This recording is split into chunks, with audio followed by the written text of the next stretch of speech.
एक दिन दरबार लगा हुआ था। माहौल बहुत गर्म था। एक तरफ एक गरीब किसान खड़ा था और दूसरी तरफ शहर का सबसे अमीर सेठ। मामला जमीन का था। सेठ ने धोखे से किसान की जमीन हड़प ली थी। सब जानते थे कि किसान सच बोल रहा है। विक्रमजीत भी अपने पिता के बगल में छोटे सिंहासन पर बैठा सब देख रहा था। लेकिन राजा भानु प्रताप ने क्या किया? राजा ने फैसला सेठ के हक में सुना दिया और उल्टा उस गरीब किसान को ही कोड़े मारने का हुक्म दे दिया। वजह साफ थी, सेठ राजा के खजाने में टैक्स देता था और किसान सिर्फ अनाज। कोड़े बरसने लगे, सटाक सटाक। हर कोड़े की आवाज के साथ विक्रमजीत का शरीर कांप उठता था। उसे लगा जैसे वो कोड़े उस किसान की पीठ पर नहीं, उसकी अपनी आत्मा पर पड़ रहे हैं। उसने मुट्ठियां भींची। वो चिल्लाना चाहता था, रुक जाओ, लेकिन गले से आवाज नहीं निकली। यहीं, बस यहीं शहजादे की सबसे बड़ी कमजोरी थी। उसका ज़मीर जिंदा तो था, लेकिन उसकी हिम्मत मर चुकी थी। वो महल की सुख सुविधाओं का ऐसा गुलाम हो चुका था कि सच बोलने की ताकत नहीं जुटा पाता था। रात हो गई। विक्रमजीत अपने आलीशान कमरे में सोने की कोशिश कर रहा था, लेकिन नींद कहां आनी थी। उस किसान की चीखें उसके कानों में गूंज रही थीं। तभी अचानक कमरे में एक ठंडी हवा का झोंका आया। सारे दिए फड़फड़ाने लगे। विक्रमजीत एकदम से उठकर बैठ गया। उसने देखा कि कमरे के कोने में एक धुंधली सी आकृति बन रही है। गौर से देखा तो पसीने छूट गए। वो कोई और नहीं, उसकी अपनी मरी हुई मां महारानी अवंतिका थी। महारानी अवंतिका, जो बचपन में ही उसे छोड़कर चली गई थी। विक्रमजीत की आंखों से आंसू बहने लगे। वो लपका अपनी मां की तरफ, मां आप। लेकिन रुकिए, मां ने उसे गले नहीं लगाया। मां के चेहरे पर कोई ममता नहीं थी, बल्कि एक सख्त चेतावनी थी। मां की आत्मा ने सिर्फ 2 लाइनें बोली, और ये 2 लाइनें शहजादे की पूरी जिंदगी बदलने वाली थीं। मां ने कहा, विक्रम, तू राजा बनने के लिए पैदा हुआ था, लेकिन तू सिर्फ एक परछाई बनकर रह गया है। अगर अपनी रूह को बचाना चाहता है तो कल सुबह घोड़ों के व्यापारी के पास जाना। विक्रमजीत हक्का बक्का रह गया। उसने पूछा, क्या करूं मां, कौन सा घोड़ा? मां ने कहा, वो घोड़ा मत खरीदना जो सबसे तेज हो या सबसे सुंदर हो। वो खरीदना जिसे कोई ना खरीदे। वो सफेद रंग का मरियल सा बछड़ा होगा। उसे घर ले आना, वही तेरी मुक्ति है। इतना कहकर परछाई गायब हो गई। अब यहां समझने वाली बात यह है, सपने तो हम सबको आते हैं, लेकिन कुछ सपने सपने नहीं होते। वो एक इशारा होते हैं कि अब जागने का वक्त आ गया है। विक्रमजीत समझ गया कि यह कोई साधारण सपना नहीं था। अगली सुबह हुई।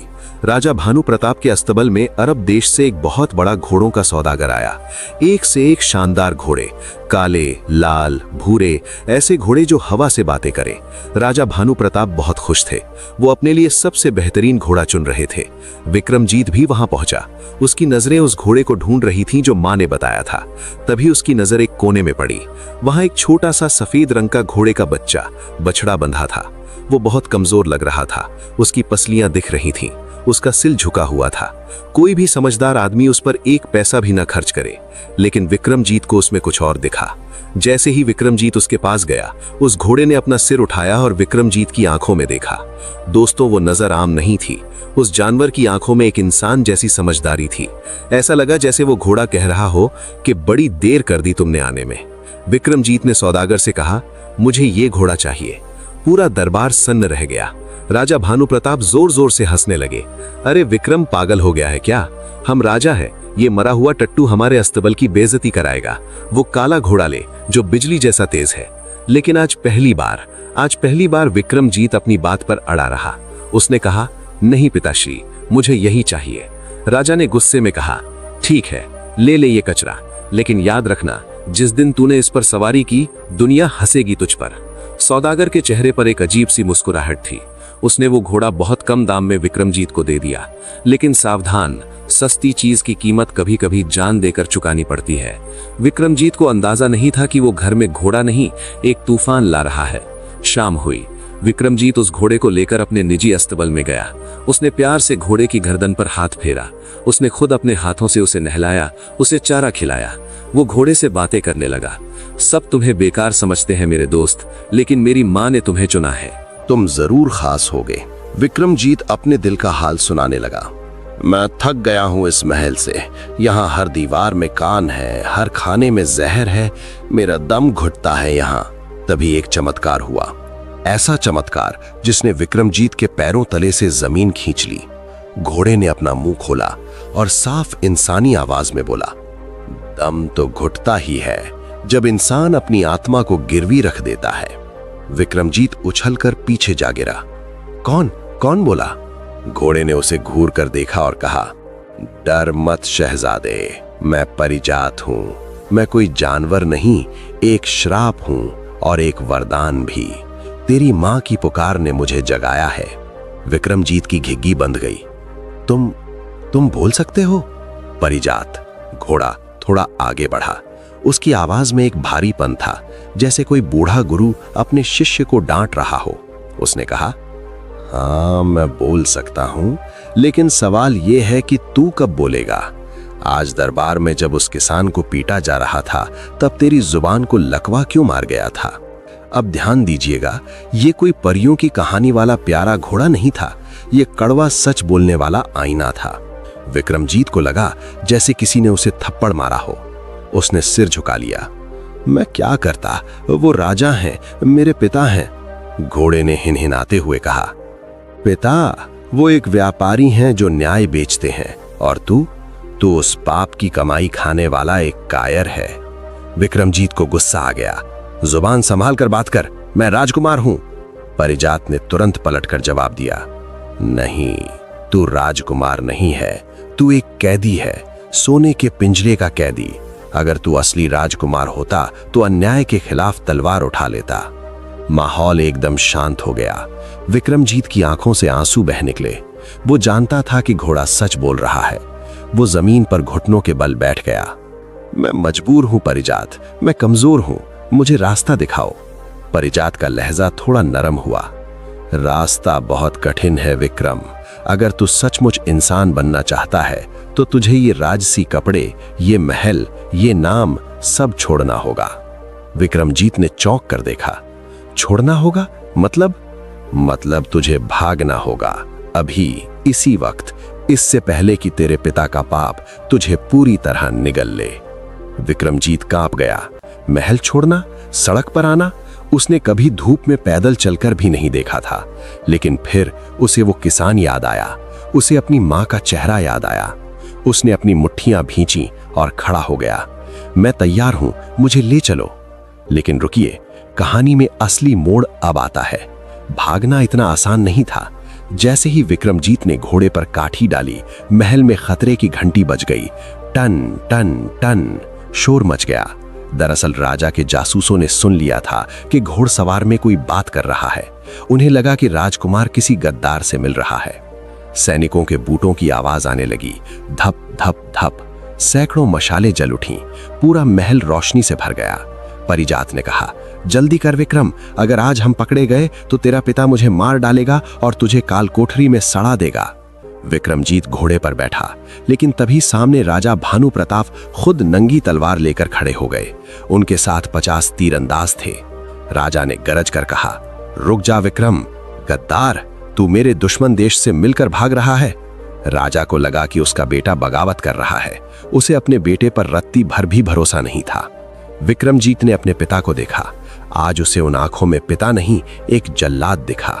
परिजात ने विक्रमजीत के कान में कहा, अब फैसला तुझे करना है। या तो झुक जा और सारी उम्र गुलामी कर, या फिर छलांग लगा और आजाद हो जा। विक्रमजीत ने एक गहरी सांस ली। उसने अपने पिता से कुछ नहीं कहा, बस घोड़े की लगाम खींची। परिजात हवा में उछला, लेकिन सामने महल की ऊंची दीवार थी, 30 फीट ऊंची दीवार। सबको लगा कि घोड़ा दीवार से टकराकर मर जाएगा। राजा चिल्लाया, तीर चलाओ। सैनिकों ने तीर छोड़ दिए। सन्न सन्न सन्न करती हुई मौत उनकी तरफ बढ़ी, और तभी वो हुआ जिस पर किसी को यकीन नहीं आया। परिजात के शरीर से एक तेज सफेद रोशनी निकली। उसके पैरों में जैसे पंख लग गए हों। वो दीवार से टकराया नहीं, बल्कि हवा में तैरता हुआ दीवार के ऊपर से निकल गया। तीर उसके पैरों के नीचे से निकल गए। राजा भानु प्रताप और उनके सैनिक खुले मुंह देखते रह गए। विक्रमजीत हवा में था। नीचे उसका महल, उसका शहर छोटा होता जा रहा था। उसने पीछे मुड़कर देखा। उसका सोना गढ़, उसका घर अब एक चमकता हुआ धब्बा लग रहा था। परिजात उसे लेकर बादलों को चीरता हुआ उड़ रहा था। हवा इतनी तेज थी कि विक्रमजीत की सांसें अटक रही थीं। कुछ घंटों बाद परिजात नीचे उतरा। वो अब अपने राज्य की सीमा से बहुत दूर एक घने और डरावने जंगल के बीच में थे।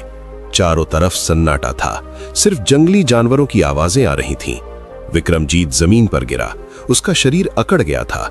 राजकुमार जो मखमल के गद्दों पर सोता था, आज कांटों और पत्थरों पर पड़ा था। उसने उठकर चारों तरफ देखा। ये हम कहां आ गए परिजात? यहां तो पीने को पानी भी नहीं है। परिजात ने उसे घूर कर देखा और कहा, स्वागत है असली दुनिया में विक्रम, यहां पानी मांगना नहीं ढूंढना पड़ता है। विक्रमजीत रोने लगा। मुझे भूख लगी है, मुझे घर जाना है। परिजात ने कठोरता से कहा, घर अब पीछे छूट गया। अब से तुम्हारी पहचान कोई राजकुमार नहीं है, आज से तुम एक मजदूर हो, एक मामूली इंसान। विक्रमजीत ने कहा, लेकिन मैं करूंगा क्या? मुझे कोई काम नहीं आता। परिजात ने एक पेड़ की तरफ इशारा किया। वो देख, वो दूसरा राज्य है, वहां के लोग मेहनत की रोटी खाते हैं। कल सुबह वहां जाना, अपनी पहचान छुपाना। अगर किसी को पता चला कि तुम राजा भानु प्रताप के बेटे हो तो लोग तुम्हें नोच खाएंगे, क्योंकि तुम्हारे पिता ने बहुत से लोगों का घर उजाड़ा है। अब सवाल यह है कि एक नाजुक सा शहजादा जिसने कभी एक तिनका नहीं उठाया, वो मजदूरी कैसे करेगा? और सबसे बड़ा खतरा, उस जंगल की झाड़ियों में दो लाल आंखें चमक रही थीं। कोई उन्हें देख रहा था। क्या वो कोई जानवर था या कोई इंसान या कोई नई मुसीबत? परिजात ने अपने कान खड़े किए। उसने विक्रमजीत से कहा, सो जा, क्योंकि कल का सूरज तेरे लिए नई मुसीबतें लेकर आएगा। और याद रखना, जब तक तू खुद को साबित नहीं कर देता, मैं तुझे अपनी पीठ पर दोबारा नहीं बिठाऊंगा। विक्रमजीत उस अंधेरे जंगल में एक पेड़ के नीचे ठिठुरता हुआ बैठा रहा। कल तक वो एक राज्य का मालिक बनने वाला था और आज उसके पास सिर छुपाने की जगह भी नहीं थी। लेकिन उसे पता नहीं था कि जिस राज्य में वो कल जाने वाला है, वहां उसकी किस्मत एक नया खेल खेलने के लिए तैयार बैठी है। अभी विक्रमजीत की आंख लगी ही थी कि झाड़ियों से सरसराहट हुई। विक्रमजीत ने जोर से हिनहिनाया। विक्रमजीत ने आंखें खोली तो देखा कि वो अकेला नहीं है। कुछ लोग, जिनके चेहरों पर नकाब था और हाथों में रस्सियां थीं, उसे घेर चुके थे। ये डाकू नहीं लग रहे थे, ये तो शिकारी थे, इंसानों के शिकारी। उनमें से एक ने एक भारी लठ उठाया और विक्रमजीत के सिर की तरफ तान दिया। पकड़ लो इसे, ये शहर के बाजार में अच्छी कीमत पर बिकेगा। विक्रमजीत चिल्लाना चाहता था, लेकिन उसका गला सूख चुका था। परिजात भी रस्सियों में जकड़ा जा रहा था। क्या विक्रमजीत की आजादी की पहली ही रात उसकी आखिरी रात बन जाएगी? क्या वो गुलाम बनकर रह जाएगा, या फिर परिजात के पास अभी भी कोई जादू बचा है? वो विक्रमजीत को किसी जानवर की तरह बांधकर गुलामों के बाजार में बेचना चाहते थे। विक्रमजीत कांप रहा था। उसकी तलवार चलाने की ट्रेनिंग, उसका शाही खून, सब डर के मारे पानी हो गया था। वो बस परिजात की तरफ देख रहा था कि बचा लो मुझे। लेकिन अब ध्यान दीजिए, परिजात ने जो किया वो किसी जादू से कम नहीं था, लेकिन वो कोई परियों वाला जादू नहीं था।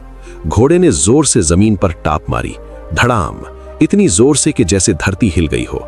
फिर परिजात ने अपनी गर्दन उठाई और उन गुंडों की आंखों में देखा। उसकी सफेद आंखों में अचानक एक खूनी लाल रंग उतर आया। वो हिनहिनाया नहीं, बल्कि दहाड़ा, जैसे शेर दहाड़ता है। वो शिकारी जो इंसानों को भी भेड़ियों की तरह नोच खाते थे, वो एक जानवर की दहाड़ सुनकर पीछे हट गए। उन्हें लगा कि ये कोई भूतिया बला है। भागो, ये जिन्न है। चिल्लाते हुए वो रस्सियां छोड़कर भाग खड़े हुए। विक्रमजीत ने राहत की सांस ली। वो दौड़कर घोड़े के पास गया और उसकी गर्दन से लिपट गया। शुक्रिया परिजात, तुमने मुझे बचा लिया, मैं तो डर ही गया था। पर यहां शहजादे से गलती हो गई। उसे लगा कि खतरा टल गया, पर असली चोट तो अब लगने वाली थी। परिजात ने एक झटका दिया और विक्रमजीत को दूर फेंक दिया। विक्रमजीत धड़ाम से जमीन पर गिरा। आह, ये क्या कर रहे हो? परिजात ने अपनी इंसानी आवाज में बड़ी नफरत से कहा। शर्म आनी चाहिए तुझे विक्रम, तू एक रस्सियों से डर गया, तू राजा बनेगा। अरे वो गुंडे तुझे नहीं मार रहे थे, वो तेरे डर को मार रहे थे। और तूने क्या किया? तू मेरी टांगों के पीछे छुप गया। विक्रमजीत की आंखों में आंसू आ गए। मेरे पास हथियार नहीं था, परिजात ने कहा। हथियार हाथ में नहीं, कलेजे में होता है।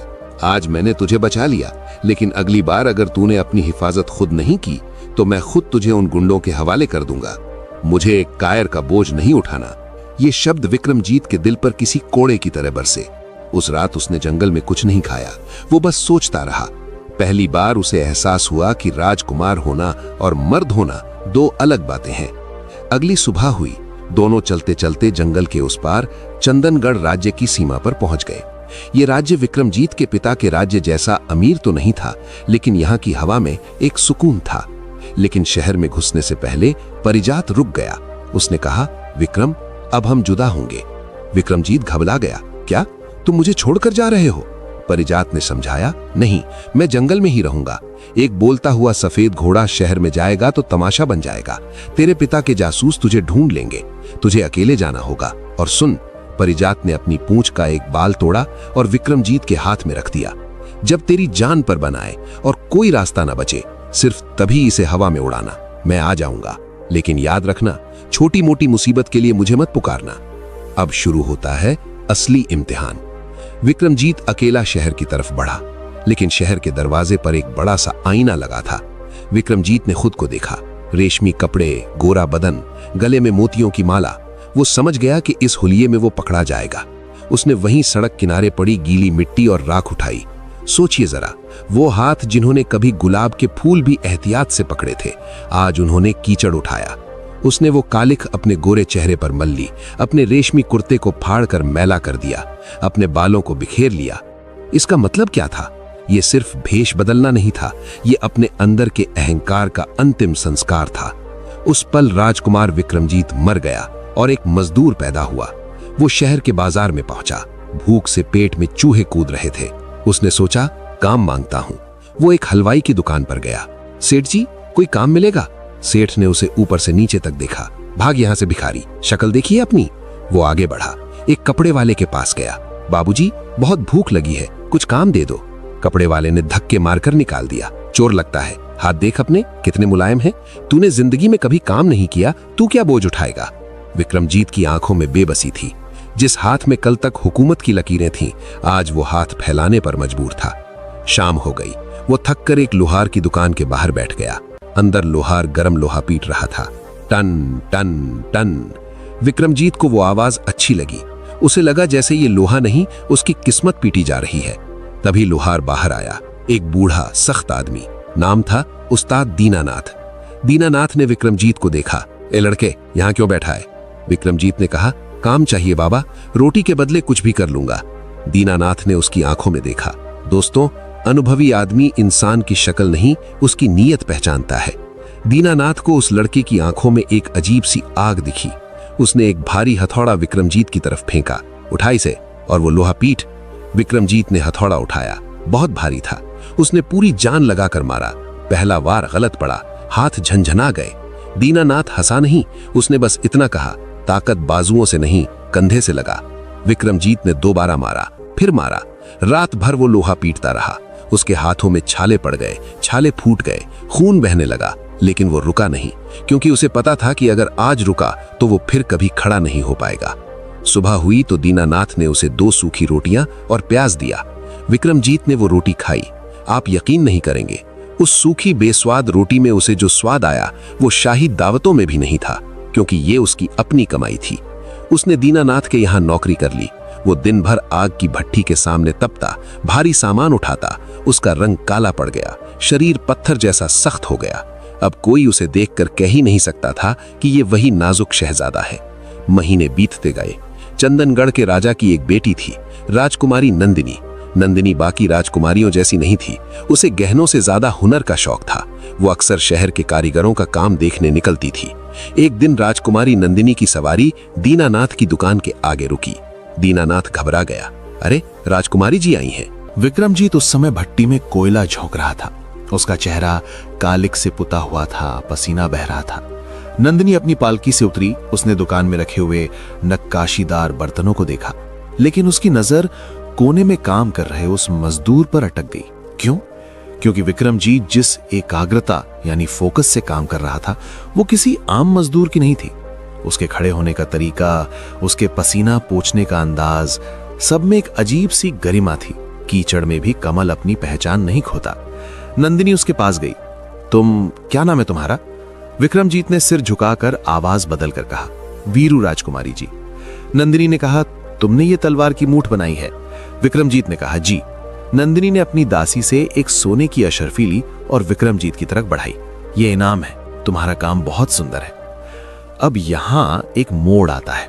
कोई भी आम मजदूर होता तो झुककर अशर्फी उठा लेता, लेकिन विक्रमजीत के अंदर का शहजादा जाग गया। उसने हाथ नहीं फैलाया। उसने कहा, क्षमा करें राजकुमारी जी, मुझे मेरे उस्ताद ने मेरी मजदूरी दे दी है।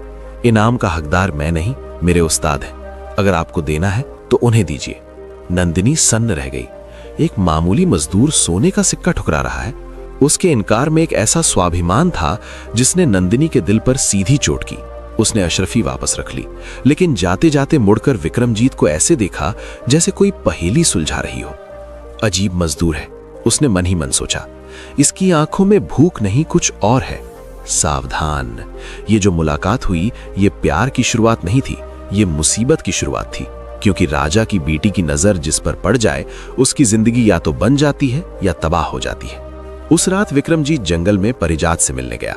वो बहुत खुश था। उसने परिजात को बताया, आज राजकुमारी ने मेरे काम की तारीफ की, मुझे लगा मैं कुछ बन रहा हूं। लेकिन परिजात खुश नहीं हुआ। घोड़े ने जोर से पैर पटका। मूर्ख, तू खुश हो रहा है? ये तारीफ तेरे गले का फंदा बन सकती है। अगर तू राजकुमारी की नजरों में आ गया तो बहुत जल्द राजा की नजरों में भी आ जाएगा। और जिस दिन चंदनगढ़ के राजा को पता चला कि तू कौन है, वो तुझे पनाह नहीं देगा, वो तुझे तेरे पिता को सौंप देगा ताकि इनाम पा सके। विक्रमजीत का जोश ठंडा पड़ गया। तो मैं क्या करूं परिजात? क्या जिंदगी भर कालिख पोत कर रहूं? परिजात ने उसकी आंखों में देखकर एक कड़वी बात कही, जब तक तेरे पिता के पाप का अंत नहीं होता तब तक तुझे अंधेरे में ही रहना होगा। याद रखना विक्रम, प्यार और दोस्ती ये सब अमीरों के चौंचले हैं, एक भगौड़े के लिए ये सब जहर है। विक्रमजीत उदास होकर वापस आ गया, लेकिन किस्मत ने तो कुछ और ही लिखा था। अगले हफ्ते शहर में ढिंढोरा पीटा गया। सुनो सुनो सुनो, महाराज का ऐलान है, पड़ोसी राज्यों से खतरा बढ़ रहा है, इसीलिए महाराज एक शाही प्रतियोगिता करवा रहे हैं। जो कारीगर सबसे बेहतरीन और मजबूत तलवार बनाएगा उसे शाही कारखाने का मुखिया बनाया जाएगा और उसे दरबार में सम्मानित किया जाएगा। उस्ताद दीनानाथ बहुत खुश हुए। बीरू, ये मौका है, तू मेरे लिए एक ऐसी तलवार बना जो लोहे को भी काट दे। विक्रमजीत फंस गया।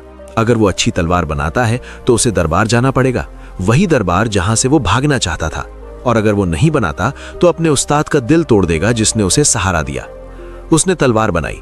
उसने उसमें अपनी सारी कला, अपना सारा गुस्सा, अपनी सारी तड़प डाल दी। वो तलवार जब बनकर तैयार हुई तो वो चमक नहीं रही थी, बल्कि वो अंधेरे जैसी काली थी, लेकिन इतनी तेज कि हवा को भी चीर दे। प्रतियोगिता का दिन आया। राजमहल का बड़ा मैदान, हजारों लोग जमा थे। बड़े बड़े कारीगर अपनी सोने चांदी की तलवारें लेकर आए थे। विक्रमजीत भी अपने उस्ताद के पीछे पीछे सिर झुकाए कालिख पोते खड़ा था। सामने ऊंचे मंच पर राजा बैठे थे और बगल में राजकुमारी नंदिनी। लेकिन यही कहानी पलट जाती है। राजा की दूसरी तरफ मेहमानों की कुर्सी पर एक और आदमी बैठा था। विक्रमजीत ने जैसे ही उसे देखा उसका खून जम गया। वो चंदनगढ़ का नहीं था, उसने हरे रंग की पगड़ी पहनी थी, सोनागढ़ की शाही पगड़ी।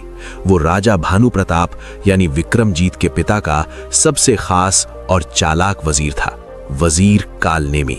कालनेमी यहां क्यों आया था? क्या वो विक्रमजीत को ढूंढने आया था? नहीं, वो एक संधि यानी ट्रीटी के लिए आया था। लेकिन कालनेमी की नजर बाज की जैसी थी। वो भीड़ में चेहरों को नहीं, चाल ढाल को पहचानता था। प्रतियोगिता शुरू हुई। एक के बाद एक तलवारें टूटने लगी। आखिर में दीनानाथ ने विक्रमजीत को आगे भेजा। जा वीरू, दिखा अपनी तलवार। विक्रमजीत कांपते हाथों से आगे बढ़ा। उसे डर था कि कहीं कालनेमी उसे पहचान ना ले। उसने तलवार राजा को पेश की। राजा ने तलवार चलाई। खटाक, सामने रखी लोहे की ढाल दो टुकड़ों में कट गई। पूरा मैदान तालियों से गूंज उठा। वाह, क्या तलवार है! राजकुमारी नंदिनी खुशी से चिल्लाई, ये वही कारीगर है पिताजी। सबकी नजरें विक्रमजीत पर थीं, लेकिन वजीर कालनेमी तालियां नहीं बजा रहा था। वो अपनी कुर्सी से थोड़ा आगे झुका। उसकी संकरी आंखें विक्रमजीत के चेहरे पर नहीं, उसके हाथों पर टिकी थीं। विक्रमजीत के हाथ काले थे, खुरदरे थे, लेकिन उसकी कलाई में, ओह, विक्रमजीत एक बहुत बड़ी गलती कर बैठा था। उसने अपने हाथ में वो काला धागा, रक्षा सूत्र अभी भी बांध रखा था जो बचपन में उसकी मां ने बांधा था। वो धागा पुराना हो चुका था, लेकिन उसमें एक खास शाही मोहर वाली तावीज लटकी थी। कालनेमी ने वो तावीज देख ली। उसने धीरे से अपने बगल वाले सैनिक से कुछ कहा। सैनिक भीड़ से निकलकर चुपचाप पीछे की तरफ जाने लगा। उधर राजा इनाम देने के लिए विक्रमजीत को बुला रहे थे। ऊपर आओ नौजवान। विक्रमजीत सीढ़ियां चढ़ रहा था। हर कदम के साथ वो मौत के करीब जा रहा था। उसे लग रहा था कि वो इनाम लेने जा रहा है, लेकिन असल में वो एक जाल में फंस चुका था। तभी उसी वक्त जंगल में एक और घटना घटी। राजा भानु प्रताप के कुछ जासूस जो जंगल में इधर उधर भटक रहे थे, उन्होंने एक झाड़ी के पीछे कुछ सफेद चमकता हुआ देखा। उन्होंने देखा एक सफेद घोड़ा, लेकिन वो घास नहीं खा रहा था। वो आसमान की तरफ देखकर इंसानों की तरह कुछ बड़बड़ा रहा था। जासूसों की आंखें फटी की फटी रह गईं। ये तो वही जादुई घोड़ा है जो राजकुमार लेकर भागा था। इधर महल में वजीर काल नेमी अपनी जगह से खड़ा हो गया। उसने भरी सभा में ऊंची आवाज में कहा, रुकिए महाराज, इस इनाम को देने से पहले जरा इस कारीगर के चेहरे से ये कालिख तो धुलवा लीजिए। मुझे लगता है कि इस काले चेहरे के पीछे एक बहुत बड़ा राज छुपा है।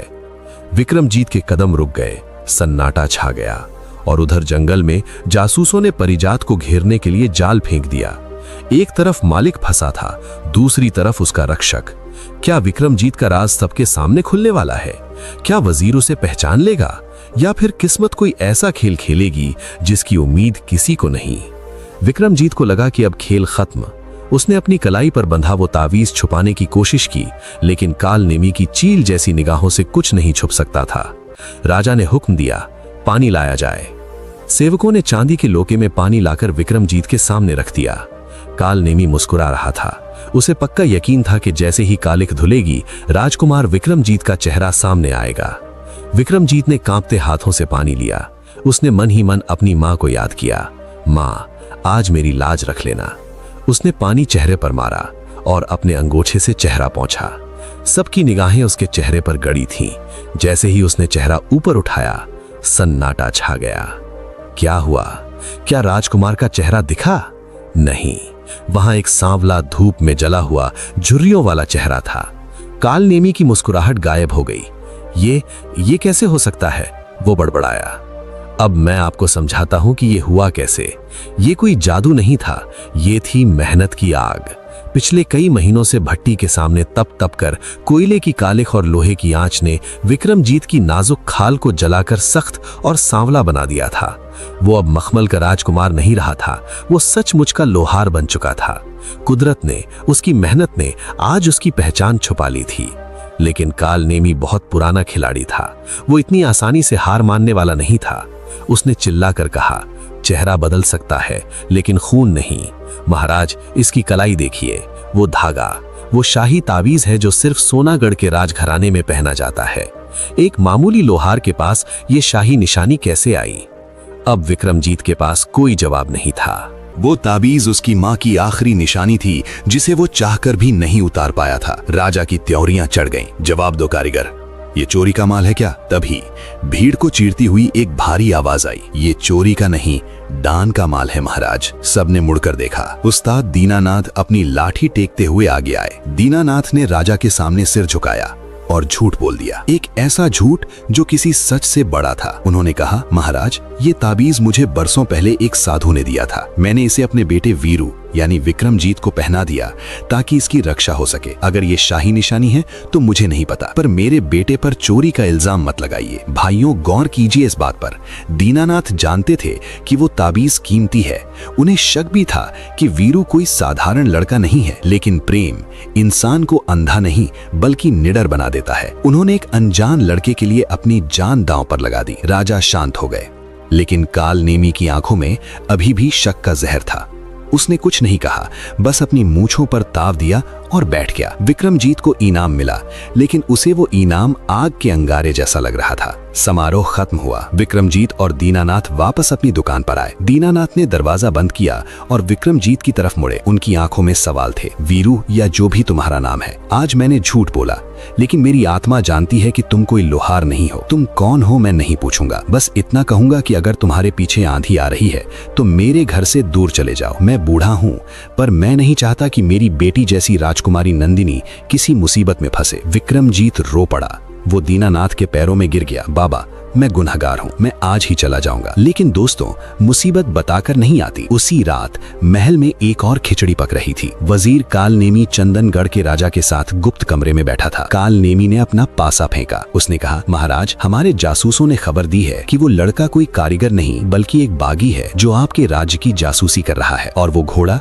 जो जंगल में देखा गया है वो उसी का है। चंदनगढ़ का राजा थोड़ा लालची और डरपोक किस्म का था। काल नेमी ने उसे डराया, अगर आपने उस लड़के को हमें नहीं सौंपा सौंपा तो राजा भानु प्रताप समझेंगे कि आप बागियों को पनाह दे रहे हैं और इसका अंजाम युद्ध होगा। युद्ध के नाम से राजा डर गया। उसने पूछा, तो हमें क्या करना चाहिए? काल नेमी ने क्रूरता से मुस्कुराते हुए कहा, उसे आज रात ही गिरफ्तार कर लीजिए और कल सुबह सूरज उगने से पहले उसे गुपचुप तरीके से मेरी सेना के हवाले कर दीजिए। हम उसे ले जाएंगे और खत्म कर देंगे। देख रहे हैं आप, इसे कहते हैं राजनीति। दो राजाओं के डर और लालच के बीच एक बेगुनाह की बलि चढ़ने वाली थी। उधर जंगल में क्या हो रहा था? परिजात यानी घोड़ा खतरे में था। जासूसों ने जाल फेंक दिया था। परिजात शक्तिशाली था, वो उड़ सकता था, लेकिन उसने देखा कि अगर वो उड़ा तो वो जासूस उसका पीछा करते हुए शहर तक पहुंच जाएंगे और विक्रमजीत को ढूंढ लेंगे। अपने मालिक को बचाने के लिए उस दिव्य घोड़े ने खुद को समर्पित कर दिया। जासूसों ने उसे रस्सियों में जकड़ लिया। परिजात ने कोई विरोध नहीं किया। उसकी आंखों से एक आंसू टपका। वो जानता था कि अब बहुत बुरा होने वाला है। रात का दूसरा पहर। विक्रमजीत अपनी पोटली बांध रहा था। वो शहर छोड़ने वाला था। तभी धड़ाम, दुकान का दरवाजा टूट गया। 50 सैनिक अंदर घुस आए। बीच में आए दीनानाथ। ये क्या बदतमीजी है? एक सैनिक ने अपनी ढाल से दीनानाथ को जोरदार टक्कर मारी। बुजुर्ग दीनानाथ दूर जाकर गिरे। उनके सिर से खून बहने लगा। विक्रमजीत चिल्लाया, बाबा! उसने पास पड़ा हथौड़ा उठाया। उसकी आंखों में वही आग थी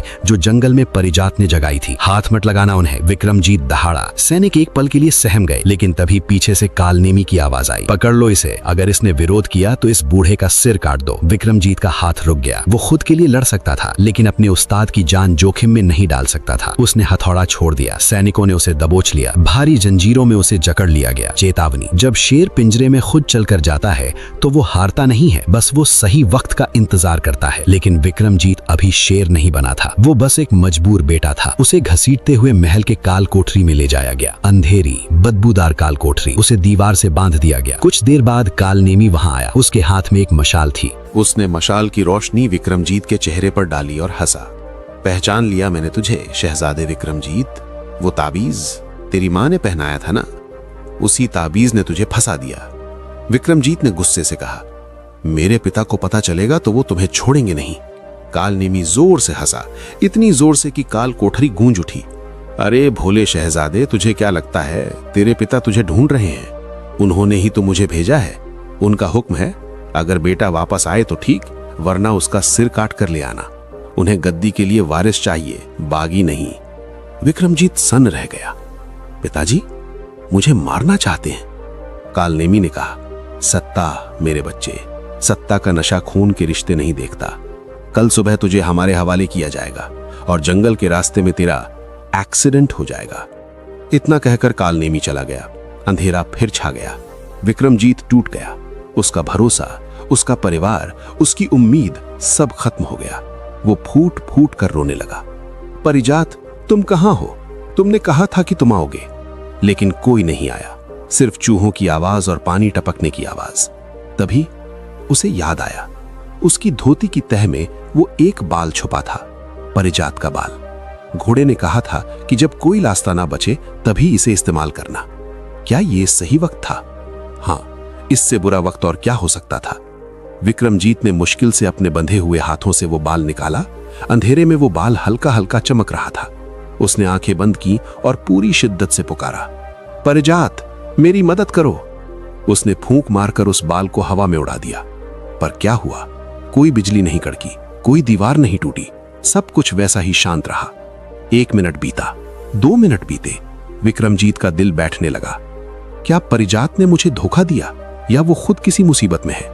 तभी उसे काल कोठरी की छोटी सी खिड़की से बाहर कुछ दिखाई दिया। आसमान में बादल घिरने लगे थे, लेकिन वो बारिश के बादल नहीं थे, वो धूल का गुबार था। जंगल की तरफ से एक अजीब सी गड़गड़ाहट सुनाई देने लगी। ये बादलों की गरज नहीं थी, ये हजारों घोड़ों की टाप थी। लेकिन रुकिए, महल के अंदर शोर मच गया। सैनिक चिल्लाते हुए भाग रहे थे। हमला, हमला हो गया। कौन हमला कर रहा था? क्या परिजात आ रहा था? नहीं, खबर आई कि सोनागढ़ की विशाल सेना ने चंदनगढ़ पर हमला कर दिया है। राजा भानु प्रताप यानी कि विक्रमजीत के पिता ने संधि तोड़ दी थी। उन्हें बहाना मिल गया था कि उनका बेटा यहां कैद है। यहां समझिए इस चाल को। कालनेमी ने 2 तरफा चाल चली थी। उसने विक्रम को भी फंसाया और उसी बहाने युद्ध भी छेड़ दिया। उसका मकसद सिर्फ विक्रम को मारना नहीं, बल्कि चंदनगढ़ को लूटना भी था। सुबह होने वाली थी। काल कोठरी का दरवाजा खुला। 2 जल्लाद अंदर आए। उनके हाथों में नंगी तलवारें थीं, लेकिन वो विक्रमजीत को ले जाने नहीं आए थे। उनका चेहरा बता रहा था कि वो उसे यहीं खत्म करने आए हैं, क्योंकि बाहर युद्ध शुरू हो चुका था और अब कैदी को जिंदा रखने का कोई मतलब नहीं था। विक्रमजीत ने दीवार से पीठ सटा ली। उसके पास कोई हथियार नहीं था, कोई मदद नहीं थी। जल्लाद ने तलवार उठाई। तेरा खेल खत्म शहजादे। तलवार हवा में लहराई। विक्रमजीत ने अपनी आंखें बंद कर ली, लेकिन ठीक उसी पल काल कोठरी की छत पर एक जोरदार धमाका हुआ। धड़ाम! पत्थर गिरने लगे, धूल का गुबार छा गया और उस धूल के बीच से दो लाल चमकती हुई आंखें दिखाई दी और एक ऐसी दहाड़ सुनाई दी जो घोड़े की नहीं, किसी राक्षस की लग रही थी। क्या परिजात आ गया है? लेकिन परिजात तो सफेद था और ये जो आकृति धूल में दिख रही है, ये तो कोयले जैसी काली है और इसके पंख आग की तरह जल रहे हैं। ये क्या बला है? क्या विक्रमजीत की पुकार ने किसी देवता को बुलाया है या किसी शैतान को? और बाहर युद्ध के मैदान में जो हजारों लोग मरने वाले हैं, उन्हें कौन बचाएगा? अब होगा असली तांडव। तो उसे फोड़ने के लिए कोई बाहरी ताकत नहीं, बल्कि घर का ही कोई भेदी, कोई अपना ही खून खड़ा होता है। काल कोठरी की छत फटी थी, धूल का गुबार था और उस धुएं के बीच खड़ा था एक विशालकाय काला जानवर। उसके पंख जलते हुए अंगारों जैसे लाल थे। उसकी टापों से चिंगारियां निकल रही थीं। जल्लाद डर के मारे अपनी तलवारें फेंककर पीछे हट गए। राक्षस, राक्षस! विक्रमजीत ने अपनी फटी हुई आंखों से देखा। क्या ये परिजात है? उस काले घोड़े ने अपनी गर्दन झुकाई और इंसानी आवाज में बोला, हैरान क्यों है विक्रम? शांति के वक्त में सफेद था, लेकिन अब युद्ध है और युद्ध का रंग काला होता है। ध्यान दीजिए, परिजात ने अपना रूप नहीं बदला था, उसने विक्रमजीत के क्रोध का रूप ले लिया था। जब एक साधु भी हथियार उठाता है तो वो काल बन जाता है। विक्रमजीत ने कहा, लेकिन परिजात, तुम तो जाल में फंस गए थे। परिजात ने फुफकारते हुए कहा, जो घोड़ा हवा से बातें करता हो उसे रस्सियां कब तक रोकेंगी? मैं तो बस तेरे पुकारने का इंतजार कर रहा था, क्योंकि जब तक तू मदद नहीं मांगता मेरी ताकत अधूरी थी। घोड़े ने अपनी रिकाब आगे की। बैठ जा, अब भागने का वक्त नहीं, दुनिया बदलने का वक्त है। विक्रमजीत एक झटके में उस काले घोड़े पर सवार हो गया। घोड़े ने पंख फैलाए और छत के टूटे हिस्से से सीधा आसमान में छलांग लगा दी। ऊपर पहुंचकर विक्रमजीत ने जो मंजर देखा, उससे उसका कलेजा मुंह को आ गया। नीचे पूरा चंदनगढ़ जल रहा था। राजा भानु प्रताप की सेना ने शहर के दरवाजे तोड़ दिए थे। बेगुनाह लोग मारे जा रहे थे, बच्चे रो रहे थे, औरतों की चीखें गूंज रही थीं। ये युद्ध नहीं था, ये कत्लेआम था। विक्रमजीत ने देखा कि शहर के बीचों बीच लोहारों की बस्ती में आग लगी है और वहां उसके उस्ताद बूढ़े दीनानाथ अपनी दुकान के बाहर खड़े थे। हाथ में एक हथौड़ा लिए वो अकेले ही 10 सैनिकों से लड़ रहे थे। खबरदार जो मेरी दुकान को हाथ लगाया, दीनानाथ चिल्ला रहे थे। लेकिन एक सैनिक ने पीछे से वार किया। दीनानाथ घुटनों के बल गिर गए। सैनिक ने तलवार उठाई। विक्रमजीत की रगों में खून नहीं, लावा दौड़ गया। नहीं! वो आसमान से चीखा। उसने परिजात को एड़ लगाई। घोड़ा उल्का पिंड की तरह नीचे झपटा। यहां एक बात समझनी जरूरी है, जब इंसान अपनों को मरते देखता है तो उसका डर खत्म हो जाता है। विक्रमजीत को अब अपनी जान की फिक्र नहीं थी, उसे बस अपने पिता दीनानाथ को बचाना था। धड़ाम! घोड़ा सीधा उन सैनिकों के बीच उतरा। उसकी लैंडिंग इतनी जबरदस्त थी कि चारों तरफ की जमीन फट गई। सैनिक तिनकों की तरह हवा में उड़ गए। धूल छटी तो दीनानाथ ने देखा, सामने एक काला घोड़ा और उस पर बैठा एक योद्धा। विक्रमजीत ने नीचे झुककर एक मरे हुए सैनिक की तलवार उठाई। उसने अपना चेहरा घुमाया और दीनानाथ को देखा। दीनानाथ की बूढ़ी आंखें फैल गईं। वीरू, तू? विक्रमजीत ने भारी आवाज में कहा, वीरू मर गया बाबा, अब जो जिंदा है वो सिर्फ इनका काल है। विक्रमजीत ने तलवार घुमाई और रणभूमि में कूद पड़ा। दोस्तों, आपने कई लड़ाइयां सुनी होंगी, लेकिन ये लड़ाई अलग थी। एक तरफ हजारों की फौज और दूसरी तरफ एक अकेला लड़का और उसका जादुई घोड़ा। लेकिन वो अकेला नहीं था, उसके पास सच की ताकत थी। परिजात हवा में उड़ता, सैनिकों को अपनी टापों से कुचलता। विक्रमजीत अपनी तलवार से बिजली की तरह वार करता। जिधर वो मुड़ते उधर भगदड़ मच जाती। सोनागढ़ के सैनिकों को लगा कि साक्षात यमराज धरती पर आ गए हैं। भागो, ये कोई इंसान नहीं है। शोर सुनकर राजा भानु प्रताप और वजीर काल नेमी हाथी पर बैठकर वहां आए। राजा ने देखा कि उसकी फौज गाजर मूली की तरह कट रही है। राजा ने चिल्लाकर पूछा, कौन है ये? किसकी मौत आई है जो हमारे रास्ते में खड़ा है? विक्रमजीत ने घोड़ा मोड़ा और सीधा राजा के हाथी के सामने हवा में स्थिर हो गया। जमीन से 50 फीट ऊपर दोनों की नजरें मिली, पिता और पुत्र। राजा भानु प्रताप ने अपनी आंखें सिकोड़ी। वो सांवला चेहरा, वो जले हुए हाथ, लेकिन वो आंखें तो उसकी अपनी थी। राजा का गला सूख गया। विक्रम, विक्रमजीत ने करचते हुए कहा। हाँ महाराज, वही विक्रम जिसे आपने कोड़े पड़ते वक्त चुप रहना सिखाया था, वही विक्रम जिसे आपने मरने के लिए छोड़ दिया था। वजीर कालनेमी घबरा गया। उसने राजा से कहा, महाराज बातों में मत आइए, ये बहरूपिया है, तीर चलवाइए। तीरंदाज आगे आए, लेकिन विक्रमजीत ने परिजात की गर्दन थपथपाई। घोड़े ने एक तेज रोशनी छोड़ी, इतनी तेज कि सबकी आंखें चुंधिया गईं। अगले ही पल विक्रमजीत सीधा हाथी के हौदे पर कूद गया।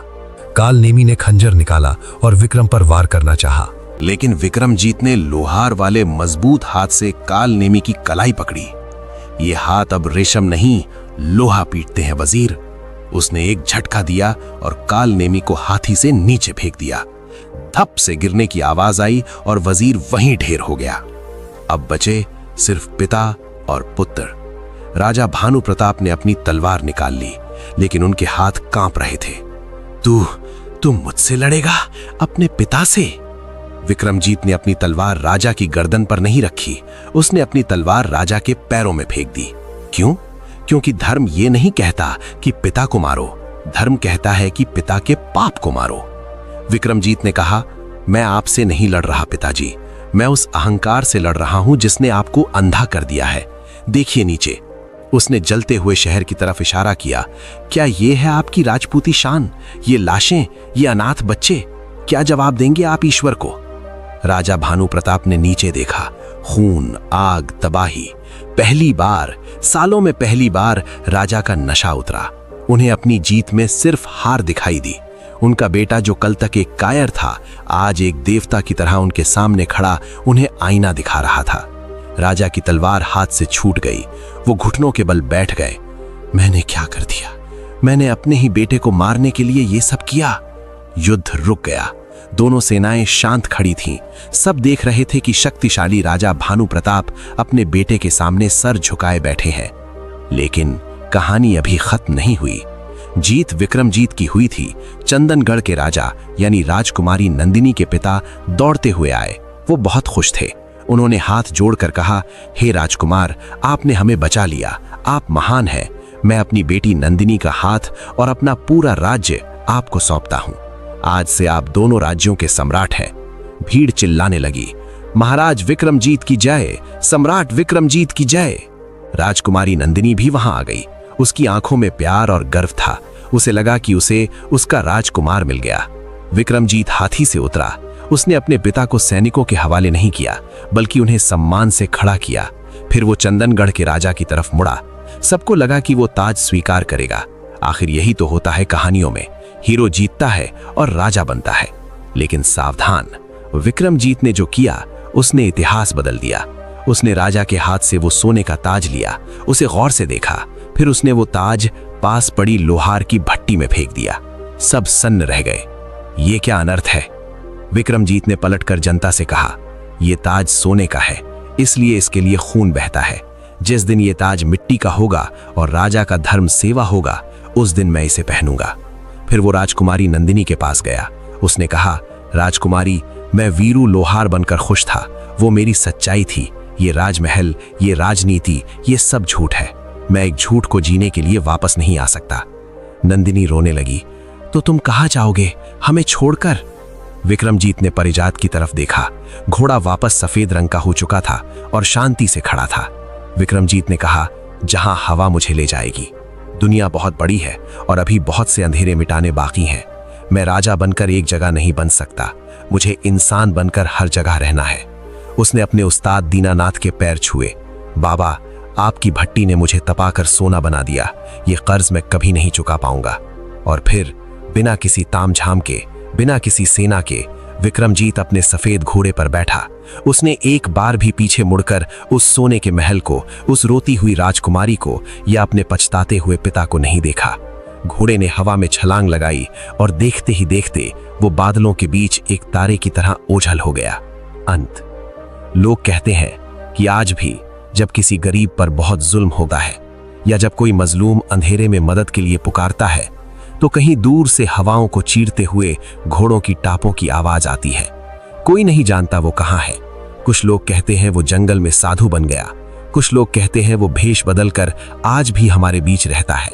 लेकिन एक बात सच है भाइयों, असली राजा वो नहीं जो सिंहासन पर बैठता है, असली राजा वो है जो सिंहासन को ठोकर मारकर लोगों के दिलों पर राज करता है। यदि आपको ये वीडियो पसंद आया हो तो कृपया इसे लाइक करें और चैनल को सब्सक्राइब करना ना भूलें।